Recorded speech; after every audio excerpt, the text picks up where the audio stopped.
please meet Christine, who will be hosting Hello, the Louise. event. And I'm Sarah, and I'm so thrilled to see your face after seeing all your words. I'm your translator. Thrilled to see you. I'm thrilled to see all of you, both of you. So Thank you. We will officially start in a couple of minutes. So this is just the warm-up. Wonderful. Okay, so for the entrance of the audience, we're going to cut you off for a couple of minutes and then bring you back on, apparently. So we have a special request from the technical side. Could you bring down a little bit your screen so there is less room above your head? Even though we love to see the picture.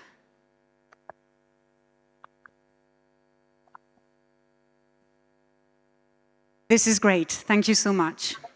And could if I make a motion like this, could you bring the microphone farther away? Okay, that sounds like a good deal. All right. Is that the right distance for you? Yes, that's perfect. It's good for you also? Yes.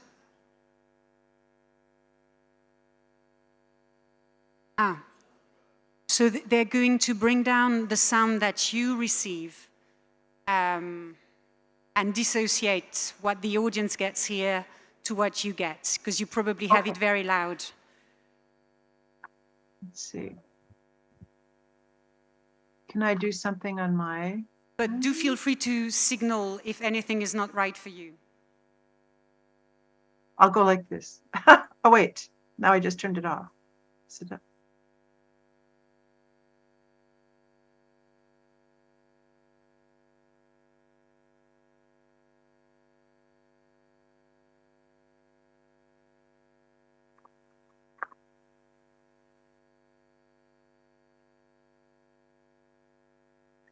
All right. I don't have any sound.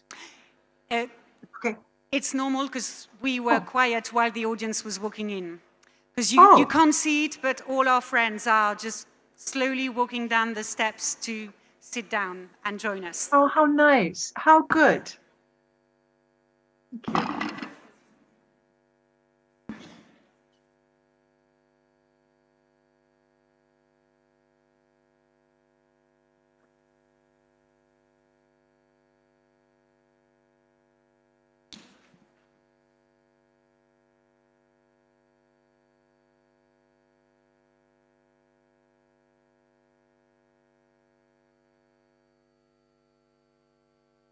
Did you?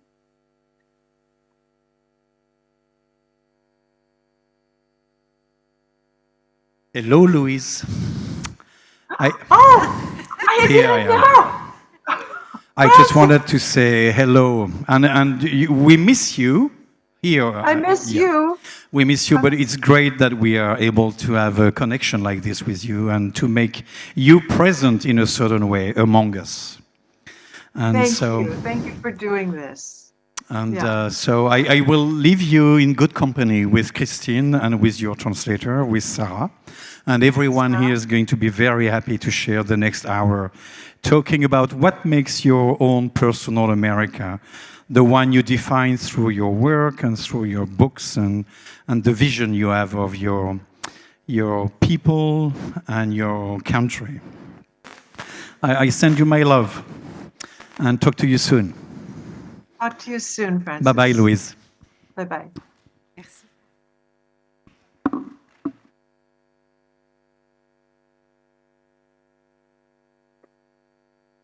Nous allons commencer. Qu'est-ce que vous en pensez? We're going to start. Alors, Louise, vous n'êtes pas avec nous, mais vous êtes là et du coup, je peux me permettre de vous poser une question. Où êtes-vous? Quelle est cette pièce que nous découvrons derrière vous? Est-ce votre bureau? Est-ce votre bibliothèque? Est-ce votre librairie? So Louise, you're not physically with us, but thanks to technology, you are with us. And this is a chance to ask you, where are you? What is this beautiful room that we can see behind you? Is it somewhere in your bookshop? Is it your office? Where is it, if it's not too intimate to ask? Not at all. First, I want to say hello to everyone who's joined us. Hello. Hello to you all.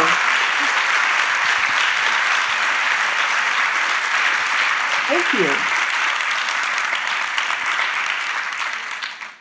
I think this will be a very exciting conversation with Christiana and with Sarah, and I'm looking forward to it all. And first of all, I will tell you that everything extra in this room is over there. I removed all kinds of things to the sides of the screen. So this is my study. There's books there, and a little dog, right? You can see my little dog. All right. See, he's a little black dog hiding on the blanket. Donc, d'abord vous dire que je suis très heureuse d'être avec vous et que je suis certaine que ça va être une conversation féconde et passionnante. Et oui, bien sûr, je vais vous dire là où je suis. Donc, c'est mon bureau, mais il faut quand même que je vous dise que j'ai été obligée de pousser tout un tas de choses hors du champ pour que l'espace soit un peu plus libéré.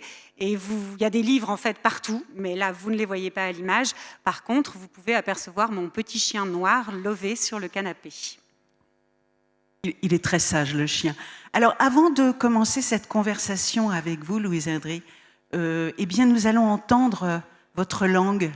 Nous allons l'entendre en français.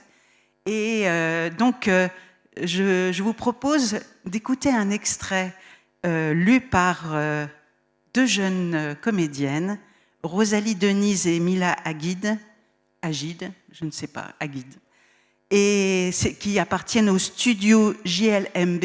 Et si vous voulez bien, mesdemoiselles, lire un extrait de ce dernier livre, Celui qui veille, ce serait formidable.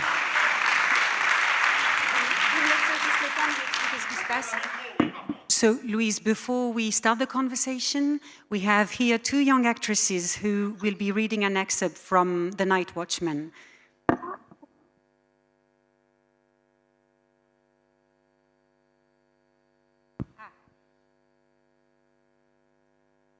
Vers le pied de micro.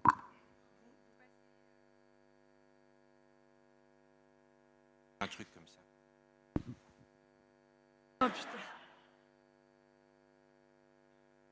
Okay. Ah. Rapprocher.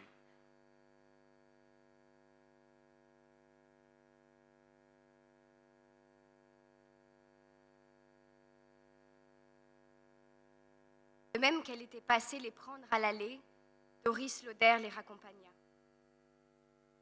Cette fois-ci, Valentine se retourna pour inclure Patrice dans la conversation, ce qui était une bonne chose, car Pixie préférait ne pas trop penser à son père. Serait-il encore là? Les parents de Doris possédaient une ferme sur la réserve. C'était ça ou mourir. Patrice descendait la première et Doris proposa de prendre le chemin hasardeux qui menait jusque chez elle. « Non, merci », répondit l'intéressée.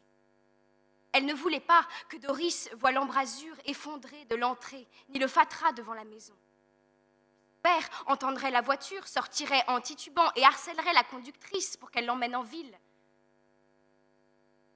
Au bas de la sente herbeuse, Patrice s'arrêta parmi les arbres, à l'affût.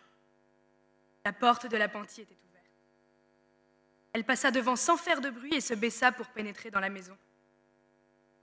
La poêle était allumée et sa mère avait mis de l'eau à bouillir pour le thé.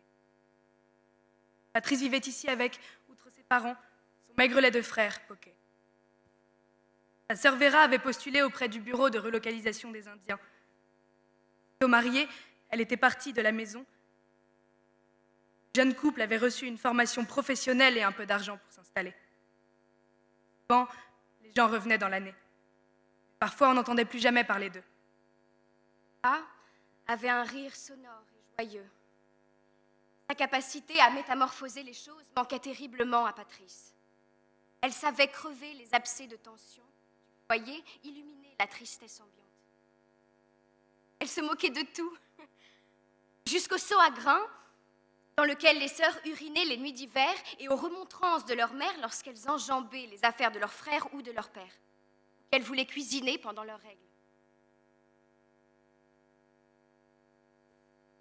Voilà que ce père était de retour. Mais pas de Vera pour montrer du doigt le pantalon pendouillant ou les cheveux en bataille. Pas de Vera pour se boucher le nez, les yeux pétillants. Pas moyen d'évacuer par des pirouettes la honte permanente que ce père leur causait. Ni de l'envoyer paître. Lui et tout le reste. Patrice se retira avec une tasse de thé derrière la couverture qui masquait son lit. Lit qu'elle avait toujours partagé avec sa sœur.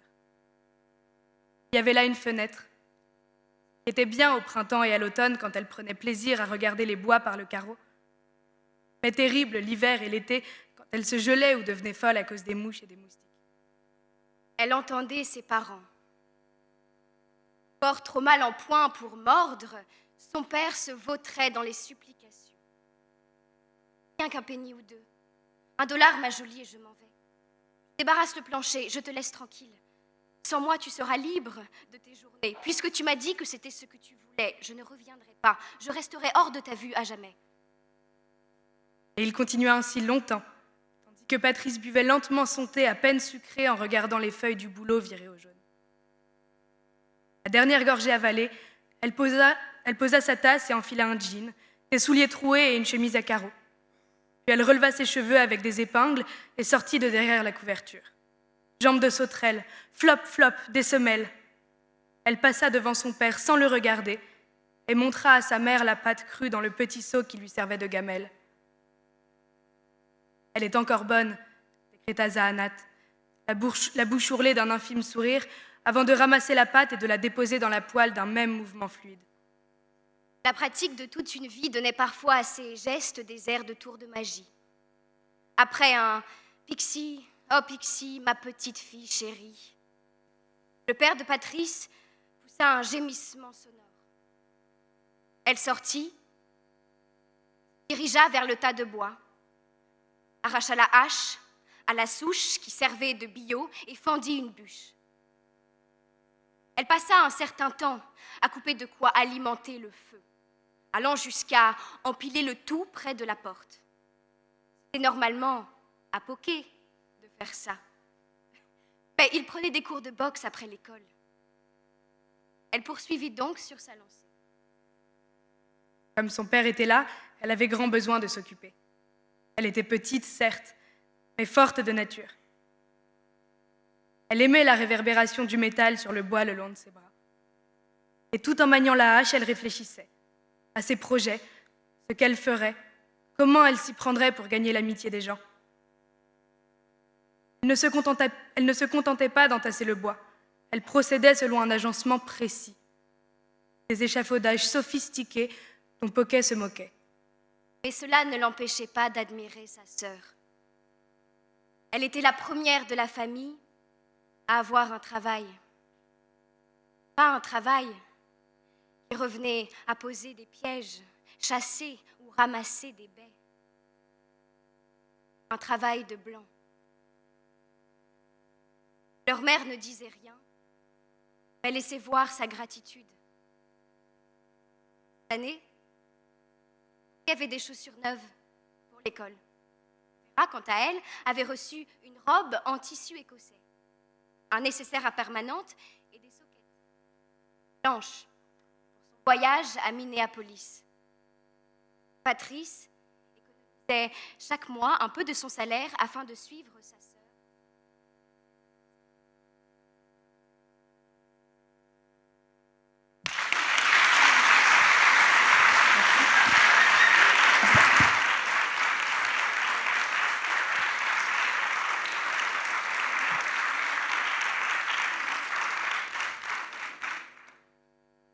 Le nom de la traductrice, mais dites-moi, ce ne serait pas Sarah Gursel? On ne peut rien vous cacher, Christine. Louise, vous avez entendu donc en français un extrait de Celui qui veille, un extrait avec des personnages féminins, mais l'idée de ce livre, en fait, est venue plutôt d'un homme et de votre grand-père. J'aimerais bien que vous nous donniez quelques indices comme ça sur l'origine de ce livre et cette réalité et cette fiction que vous savez si bien tisser. So in the few pages you've just heard in French, it revolved around the female characters of the book, very beautiful, strong characters. But the book itself, the idea of the book came from your grandfather. And would you like to tell us a few words about him and how you thought about writing from his story? I will.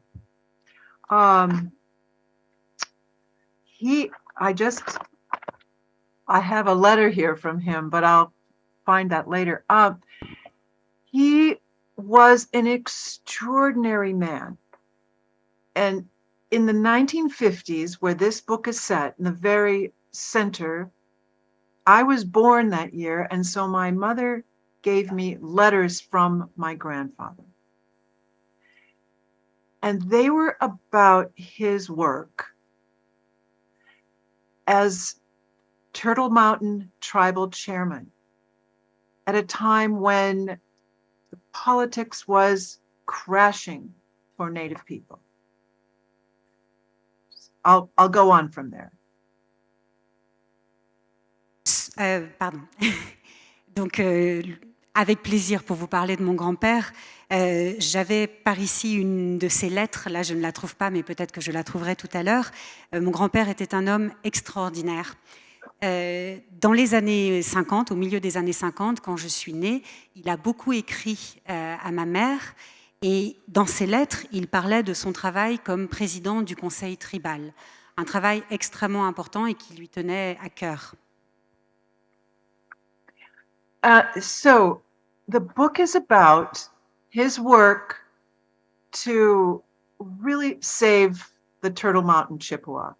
But his work also went all around into Indian country because no one had succeeded before the work of the Turtle Mountain Chippewa.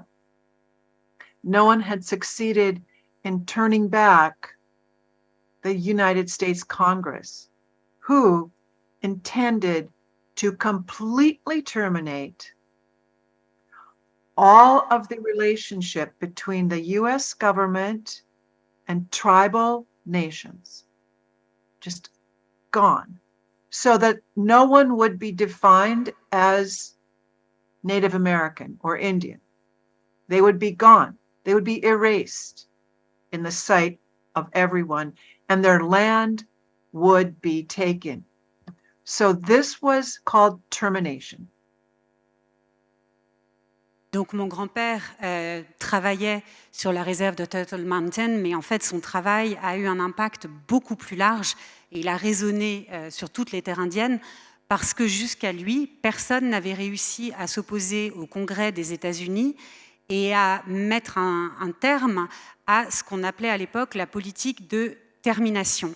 Cette politique, elle visait en fait à éliminer la notion d'identité indienne, à priver les Indiens de leurs terres et à rompre en fait tous les liens qui avaient été signés par des traités entre le gouvernement fédéral américain et les nations indiennes.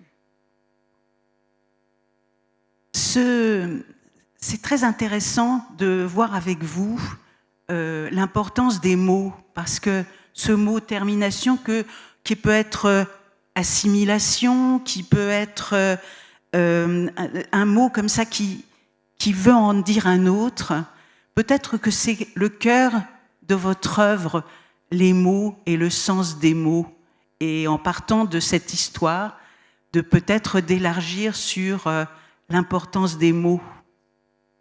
It's very interesting to talk with you about language and the precise definition of words, because termination was called by some assimilation, but clearly they are two very different things. And you've always paid great mind to words. So maybe we can enlarge the discussion to your relationship to language. Thank you. That's exactly what happened during this time. So the policy of the United States government went from extermination to education for extermination, to assimilation, to termination, which was called emancipation. So my grandfather said, this is not emancipation, this is termination. That was the first thing. Donc So, yes.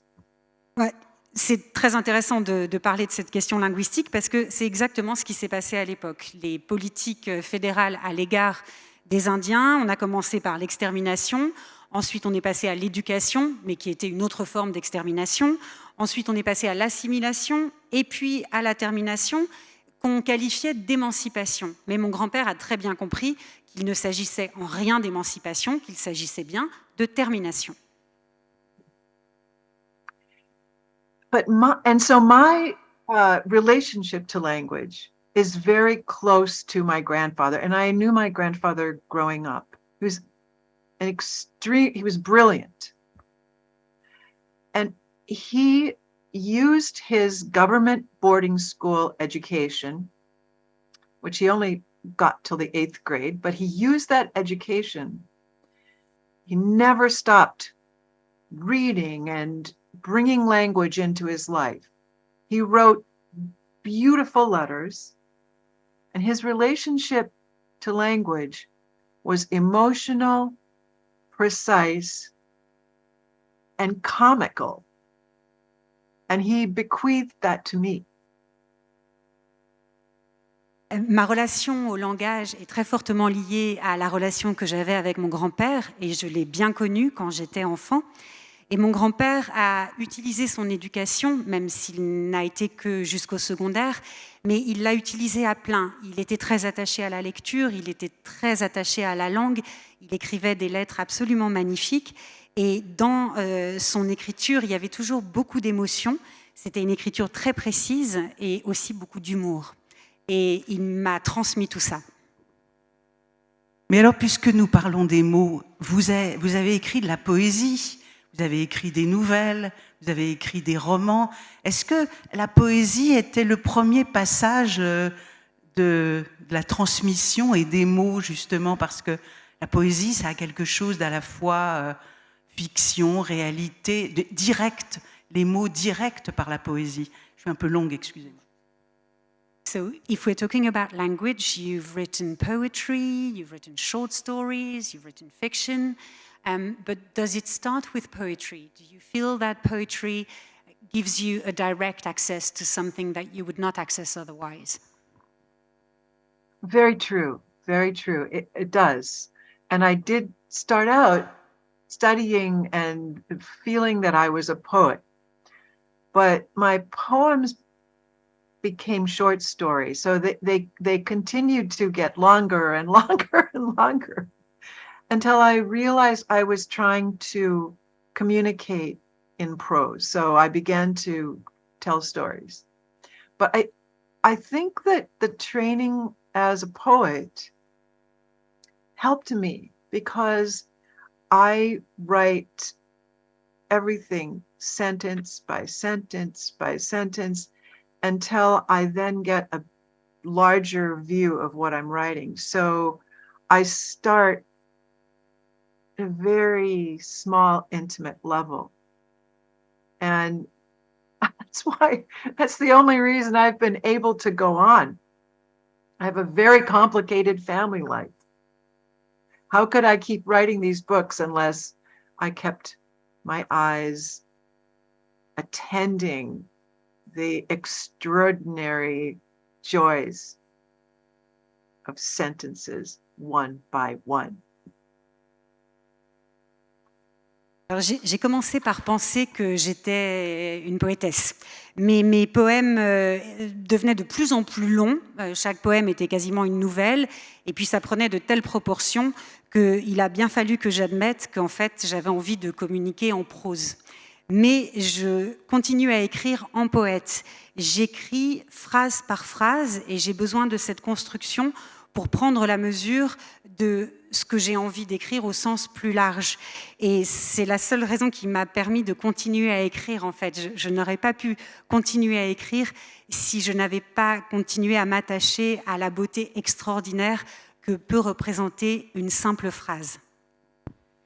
Mais il y a une chose aussi qui est extrêmement importante chez vous, Louise Erdrich, c'est ces parents que vous avez, une mère indienne, un père d'origine allemande. Est-ce que ça ne vous a pas apporté encore des mots supplémentaires à votre écriture? Let's talk a bit about your parents, because your mother was Native American and your dad was of German origin. Did that bring extra words into your command of language?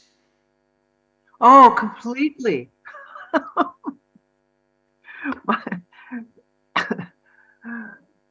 my language was extraordinarily rich with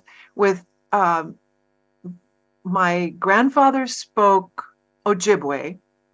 He was originally, his family was from Red Lake, but they came across to the Turtle Mountains.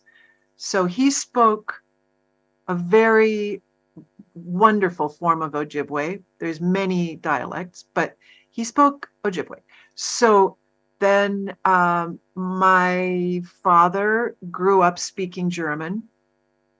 I heard my grandfather, who was a master butcher, he came here in 1921. He'd fought in World War I. His sons fought in World War II on the American side. So you see these two extraordinary families coming together. My grandfather, the chairman of the Turtle Mountain Tribe, my other grandfather, a master butcher, my Ojibwe grandfather probably swore, but you can't really swear very much in Ojibwe. But I heard all kinds of language around me. It was really an extraordinary way to begin. J'ai grandi dans un rapport au langage absolument extraordinaire, puisque j'avais donc ce grand-père dont il était question tout à l'heure, qui était Ojibwe et qui parlait la langue Ojibwe. Alors à l'origine, il était de la région de Red Lake, mais il s'était déplacé jusqu'aux Turtle Mountains. Et c'était un Ojibwe magnifique qu'il parlait, parce qu'il y a des tas de dialectes et de versions, mais le sien était particulièrement remarquable. Et puis, j'ai grandi aussi avec un père qui lui-même avait grandi dans la langue allemande, puisque mon autre grand-père était allemand, c'était un maître boucher qui a émigré d'Allemagne après avoir combattu pendant la Première Guerre mondiale. Il a émigré aux États-Unis, et ses fils, eux, ont combattu pendant la Seconde Guerre mondiale contre les Allemands. Et tout ça donne un rapport à la langue très vivant. Il y avait potentiellement pas mal de jurons dans la langue utilisée par ces deux grands-pères. Mais en tout cas, voilà, j'ai grandi dans cet univers langagier extrêmement riche. Mais alors, Louise, comment avez-vous fait le ménage dans tout ça pour arriver à écrire? So how did you manage to find your own way and make things a little bit clearer so that you could write?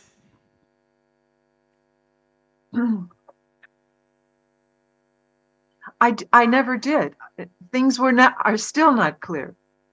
In my mind, as I was talking, I thought I was going to swear in my grandfather's German, and then I couldn't really think of another swear word in my grandfather's Ojibwe. So they just are so far apart.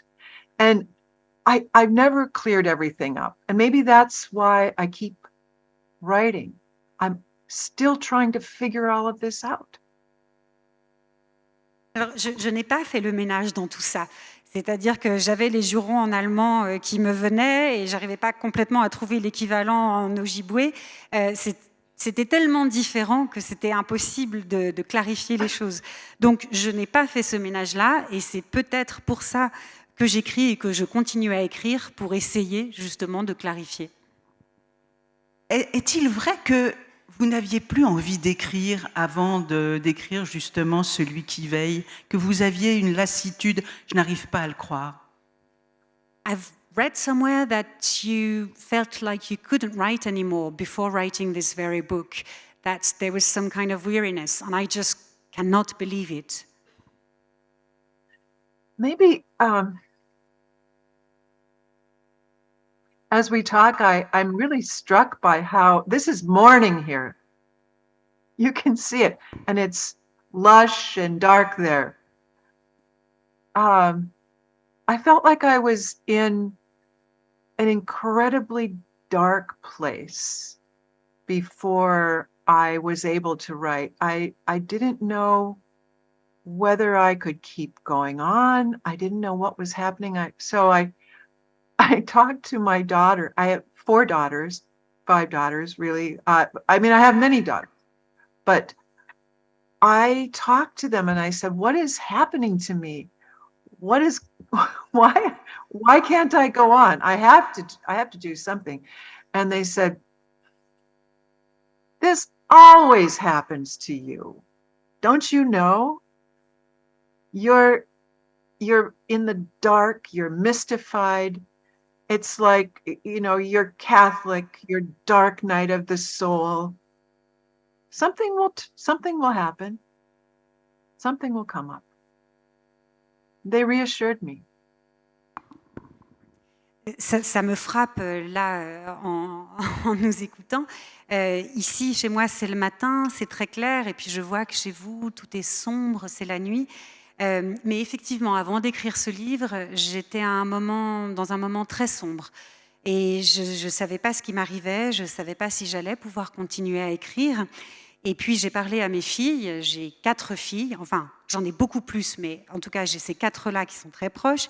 Et je leur ai dit, mais qu'est-ce qui m'arrive? Et elles m'ont dit, mais maman, c'est toujours comme ça, tu es toujours dans cet état, donc ne t'inquiète pas. Et puis tu as été élevée en catholique, tu connais la formule de la sombre nuit de l'âme, le jour va arriver. Dans ce livre, Celui qui veille, vous mêlez la réalité et la fiction. Est-ce que c'est facile finalement de partir de la réalité et de sa propre famille pour raconter une histoire? Est-ce que c'est plus facile ou plus difficile? So in The Night Watchman, you mixed history and fiction, reality and fiction, and is it easier or harder to go from your own reality and move into fiction? The greatest difficulty was that my grandfather was a really good person, nice person. It's the hardest person to write into fiction. I was struggling, but then I heard this little sound, and it was a little sentence. She did things perfectly when enraged. And I knew I had another character. It was Patrice. Alors, le problème, c'est que mon grand-père était vraiment quelqu'un de bien, quelqu'un de bon. Et les bonnes personnes ne font pas de bons personnages de fiction. Donc j'étais bien embêtée jusqu'au moment où j'ai une petite phrase qui m'est venue dans la tête. Elle faisait les choses à la perfection quand elle était furieuse. Et là, je me suis dit, je tiens un autre personnage et ça peut marcher. Alors justement, parlons des femmes, parce que dans vos livres, les femmes sont des héroïnes. Et dans ce livre-là, elles sont nombreuses, c'est foisonnant, elles sont extraordinaires. Elles portent ces livres. Qu'est-ce que c'est une héroïne pour vous? So, let's talk about the women. In your book, there are many absolutely wonderful female characters. They are proper heroines. But what is a heroine for you? Or a female hero? A woman who struggles with her imperfections and who confronts shame confronts the complexity of loving imperfectly, living imperfectly, but who has an emotional resilience and a will to go on, despite everything, a will to go on. That's my hero. Les femmes que j'écris luttent avec leurs imperfections. Elles affrontent la honte, elles affrontent les complexités de vivre une vie imparfaite, mais elles sont émotionnellement très résilientes et ce qui l'emporte, c'est leur volonté de vivre par-dessus tout. Vous écrivez depuis longtemps. Est-ce que vos héroïnes ont changé au fil des livres? Est-ce qu'elles sont différentes aujourd'hui? Une héroïne américaine ou une héroïne tout simplement? Est-ce que, oui, est-ce que, en 40 ans, est-ce que vos héroïnes ont changé? You've been writing for a fair amount of time now, and do you feel that your female characters have changed? Would a leading female character 40 years ago be the same as a leading female character now in America?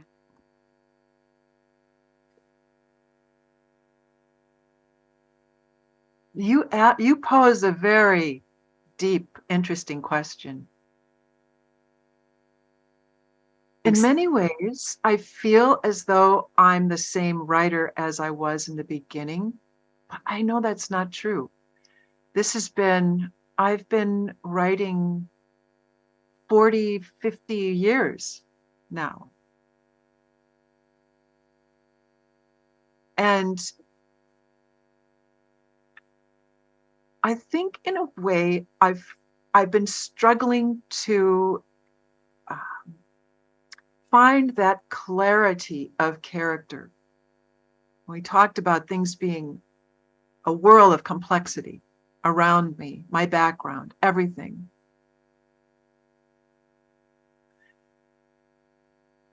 I want to find the truth of a character's being, and I think that's my aim now. I don't know if I get there. Let me keep struggling with this question. If you translate this, then I'll think about where I'm going. Donc là, vous me posez une question extrêmement profonde. J'aimerais croire que je suis la même écrivaine, mais je pense que c'est pas vrai. Ça fait 40, 50 ans que j'écris et j'ai toujours lutté pour essayer de trouver la clarté du personnage. Moi, je viens de quelque chose de très complexe, comme je vous l'ai expliqué, et j'aimerais arriver à trouver la vérité du personnage. Mais c'est une question vraiment difficile, elle m'intéresse et je vais continuer à y réfléchir pendant que vous traduisez.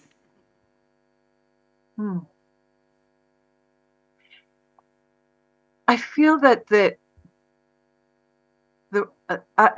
writers of the past speak to me. I just finished reading again Balzac's Cousin Bet. I don't know if that's the same title in French, but to me, he created an epic character. His women were all epic and so true. And I'm also reading Montesquieu's The Door, another epic female character. But all of the characters who are epic have inside of them a volcanic sense of anger and kindness mixed together. And they also have what so many women have and have to work out in their lives, which is the experience of continually being undervalued, of being expected to perform as a nice person, but inside being very different. Alors, les écrivains du passé me parlent et m'habitent beaucoup. Je viens de relire Cousine Bette, qui est vraiment un personnage épique et tellement vrai. Et puis, j'ai relu La Porte aussi récemment. Et là encore, il y a des personnages féminins absolument épiques. Et tous ces personnages ont une sorte de mélange de colère volcanique et puis de grande gentillesse. Et finalement, elles sont habitées et traversées par ce que tant de femmes connaissent encore aujourd'hui, le fait d'être un peu sous-estimées, sous-évaluées. Et puis on s'attend à ce qu'elles soient gentilles, elles doivent être douces et qu'elles se comportent bien, alors qu'à l'intérieur, elles sont très différentes. Tout à l'heure, il y avait une rencontre avec Richard Ford et puis le traducteur de Russell Banks. Et le traducteur de Russell Banks disait que Russell aimait les personnages modestes. Mais j'ai l'impression que vous aussi, ce ne sont pas les gens de pouvoir qui vous intéressent, mais les petites gens. Est-ce que c'est vrai? Est-ce que les gens puissants vous indiffèrent? So earlier on, there was a chat between Richard Ford and Russell Banks' translator. And Russell Banks' translator was saying that Russell likes modest characters. He's not interested in people of powers. And I feel it's the case with you as well. Do you not find people of power interesting? Oh, I find enormous power in modest people. Eh bien, moi, je trouve que les gens modestes ont un énorme pouvoir. Vous avez absolument raison. Et ma question était beaucoup trop naïve pour vous. You're absolutely right, and my question was far too naive for you. No, in no way.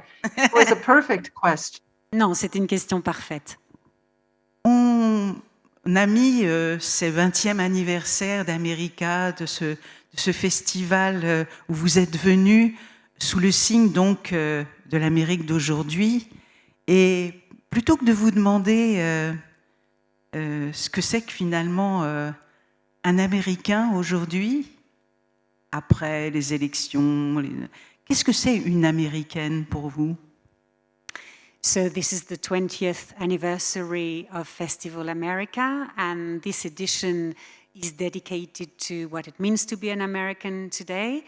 But I would like to ask you, rather than what it is to be an American today, what is it to be a female American today?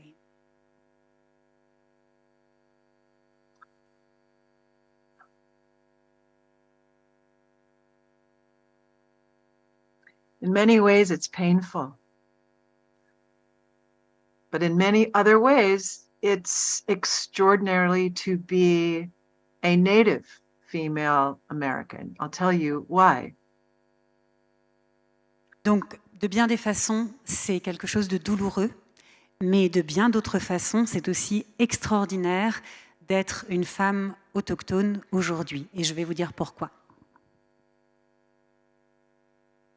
On one hand, we feel. I have young daughters. We feel the crushing.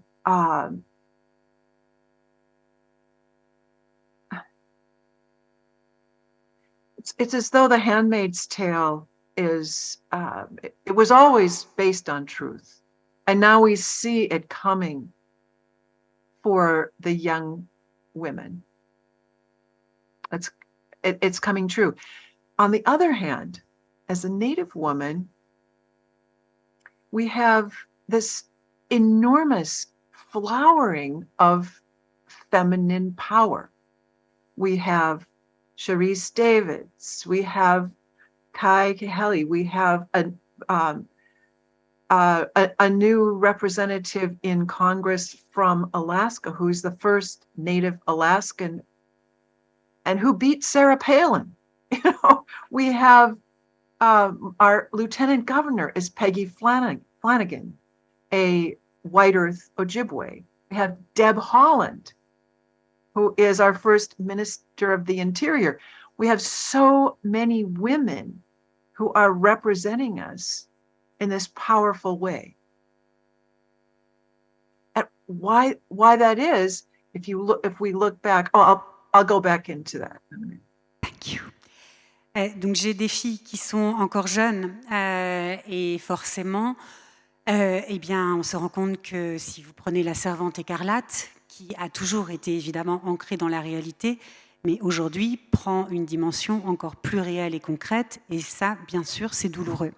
Mais en même temps, quand on est une femme autochtone aujourd'hui, on ne peut que se réjouir parce que tant de femmes autochtones sont en train d'accéder à des positions de pouvoir, des écrivaines, mais aussi des femmes politiques. Récemment, on a la première élue d'Alaska autochtone qui est entrée au Congrès. C'est un événement colossal.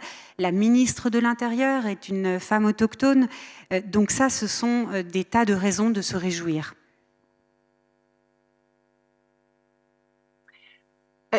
I think we can go back to the 1950s and we can see the absolute nadir of power in native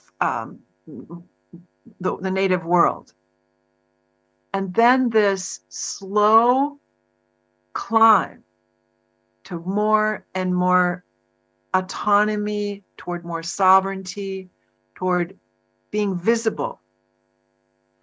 And I go back to the 1978 American Indian religious, the Religious Rights Act, where Native people regained the ability to use their ceremonies, to go back and not have all of our ceremonies illegal, but to have religious freedom, like everybody else has, to have religious freedom. That was 1978. And after that, you see an increase in sovereignty and an increase in visibility. And I think Standing Rock brought attention from all over the world to the fact that Native people are here, are visible, are powerful, and we still have our traditions, our languages. We're working so hard to bring all of that back, but it's there, and it is powerful. And now we see so many people making an enormous impact on American society. Alors, si on repart des années 50, dont il est question dans Celui qui veille, c'était le fond du gouffre. C'est vraiment le point le plus bas de la situation. Et puis, à partir de là, on voit petit à petit que les communautés autochtones vont regagner de la souveraineté et de la visibilité. En 1978, date très importante, c'est la date du Religious Rights Act. Donc c'est là où les communautés autochtones ont retrouvé une liberté religieuse, ont à nouveau eu le droit de pratiquer leurs cérémonies. 1978. Et puis après ça, événement fondamental, il y a toute la mobilisation de Standing Rock. Et là, le monde entier, finalement, a pu voir que ces communautés autochtones étaient là, étaient bien vivantes, qu'elles avaient encore leur tradition, qu'elles avaient leur langage et qu'elles travaillaient très fort à maintenir tout ça en vie. Donc on assiste à quelque chose de très puissant et nos communautés ont un impact très fort sur la société américaine d'aujourd'hui. Moment. I misspoke. It was the American Indian Religious Freedom Act. I couldn't put my finger on it, and I think that's what it was. So if anyone looks that up, it's an extraordinary beginning for all Native people. Donc vraiment, c'est important de retenir cette loi qui a redonné leur liberté religieuse aux communautés autochtones. C'est absolument fondamental. C'est à partir de là que les choses ont pu commencer à s'améliorer véritablement. et qu'on assiste à ce retour de souveraineté et de visibilité.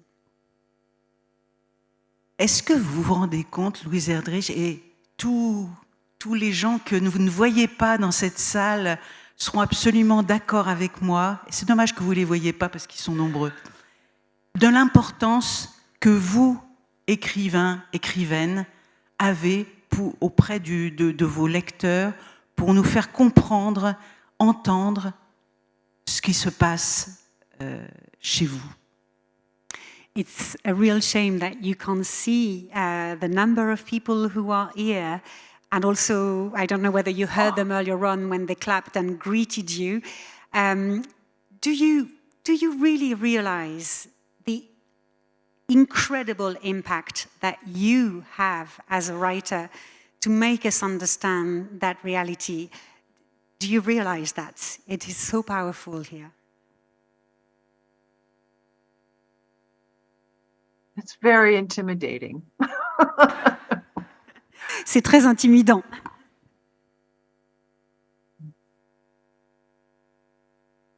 I don't live that way. Non, I'm totally grounded in my reality here. And it's, it's an intense belongingness that I find it hard to describe, but I don't really attend to what it means in the larger world. I stay very focused on what my everyday life.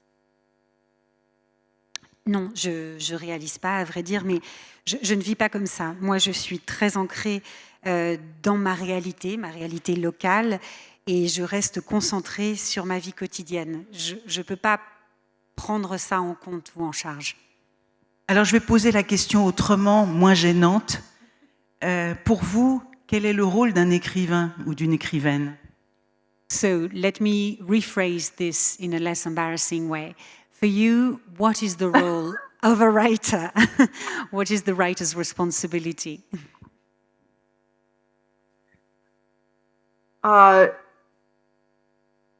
To be true as possible to each character, to each moment in your writing, to not write for people, but to appreciate, as I do very much appreciate, the fact that people want to read the books. That's extraordinary to me. But it is to be true to the moment and to the reality of what you are writing, and to be as precise and original in your language as is humanly possible. Alors, je pense que le rôle et la responsabilité de l'écrivain, c'est d'être aussi fidèle que possible au personnage, d'être aussi fidèle que possible à chaque moment de l'écriture, de ne pas écrire pour les gens, ce qui n'empêche pas, et je le suis, d'être incroyablement reconnaissante que des gens vous lisent, mais je crois qu'il faut s'attacher à être fidèle à la réalité et à être aussi précis et aussi original que possible dans son travail de la langue. Original, vous... Pardon. Please, if you have something to add, go ahead. Well, I think the next level of that is, what is the political responsibility of a writer? And I think it is in the choice in the very beginning. Who do you stay true to? What do you stay true to? What is your deepest conviction that's going to be revealed in your choice of subject and your choice of characters?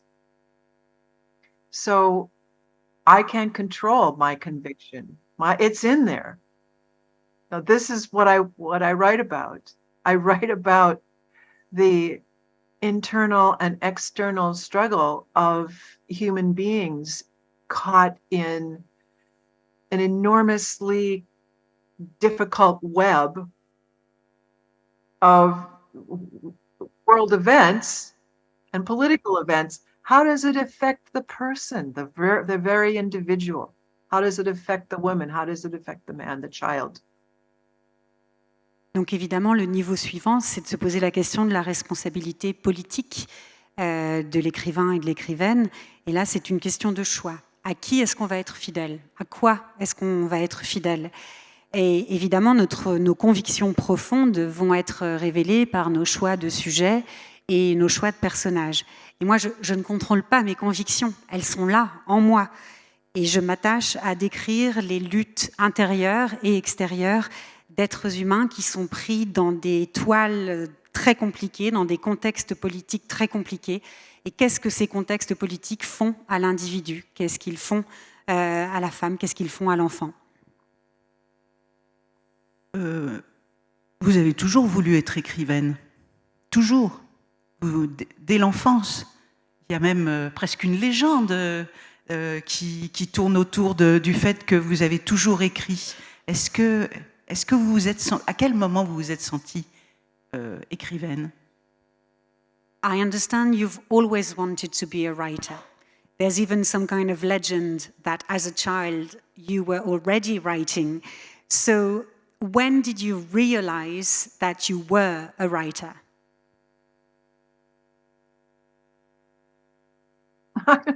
I still wonder. Je me demande encore. It's not as though there's some magical moment where I feel in control. I feel that I'm always, I'm an insect storing crumbs against infinity. I'm at the mercy of what the next sentence will hold. Il n'y a pas de moment magique où je me sens maîtresse de la situation. Il y a des choses qui se passent et je fais avec.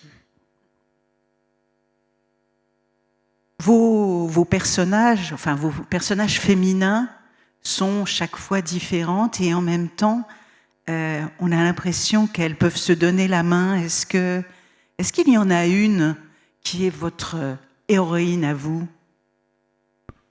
So you write wonderful female characters, they're very different, and yet we have a sense that they hold each other's hands. But maybe you have your own favorite female character in your own books. Christine has a favorite character. You do? Oh!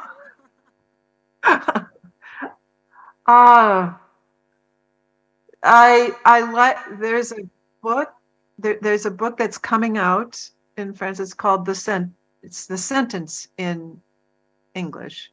And my favorite character was writing a character named Tookie. She works in a bookstore, a lot like our bookstore here in Minneapolis. Alors, c'est une question très difficile, bien sûr, mais le prochain livre qui sortira en France, il est déjà sorti aux États-Unis, dont le titre original est The Sentence, qui, soit dit en passant, je fais une parenthèse, est un cauchemar pour la traductrice, puisque c'est un jeu de mots, mais nous y reviendrons. Et donc, mon personnage préféré à écrire, c'est donc le personnage de Tookie, qui est l'héroïne de The Sentence, et qui travaille dans une librairie qui ressemble beaucoup à ma librairie. Une consoeur de Télérama, Marine Landreau, est venue vous voir et a vu votre librairie et vu que vous marquiez vos commentaires sur les livres qui paraissaient, que vous vendiez dans la librairie. Est-ce que vous le faites toujours? A friend of mine, a colleague, a journalist, came to your bookshop and she noticed that you wrote little notes about the books which had just come out. And I was wondering, do you still do that? All the time. Yeah. Tout le temps. My daughter works there. She says, get to work, get on this. Yes, I do, yes. Oui, ma fille me dit toujours, allez, à action. Et oui, je le fais. Alors, juste une dernière question, justement, sur le thème de cette Amérique d'aujourd'hui. Alors, c'est une énorme question, je suis désolée. Mais vous êtes optimiste? So I'm sorry, I'm going to have to ask you a humongous question about today's America. So I apologize, but are you optimistic? Completely. No, not completely.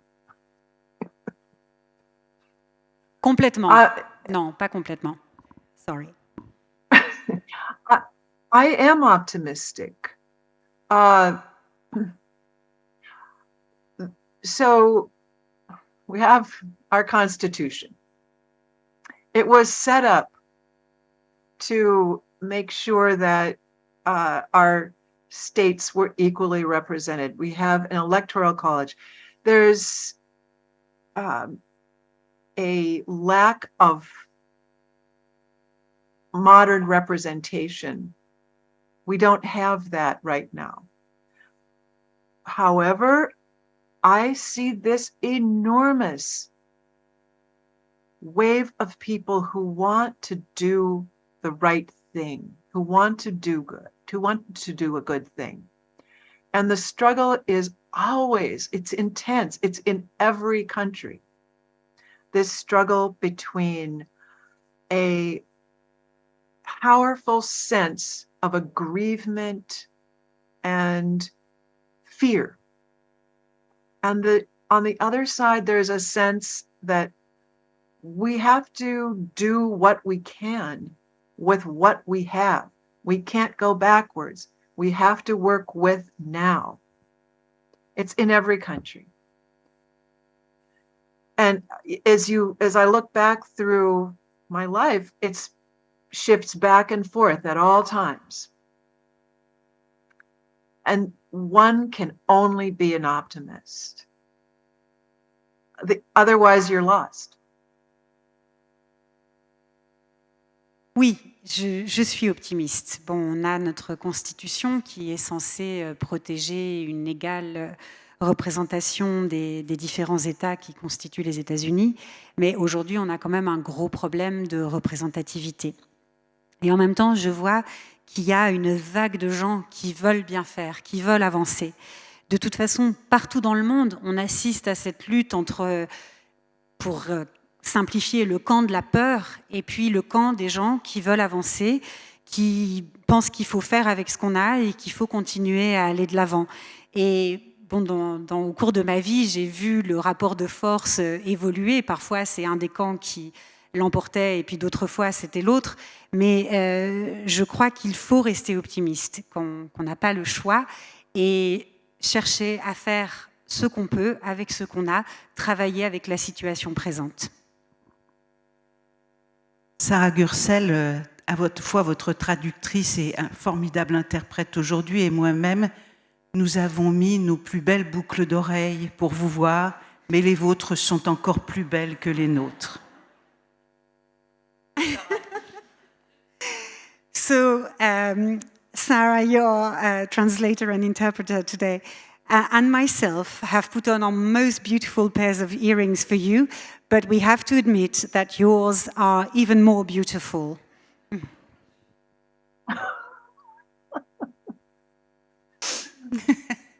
Spoken like a true friend.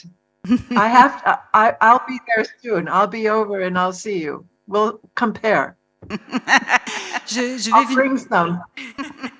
Je vais venir, on va se rencontrer et puis on comparera nos boucles d'oreilles.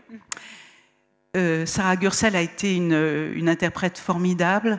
Je pense que nous avons passé un moment exceptionnel avec Louise Erdrich, mais peut-être qu'on va lui témoigner par un applaudissement général.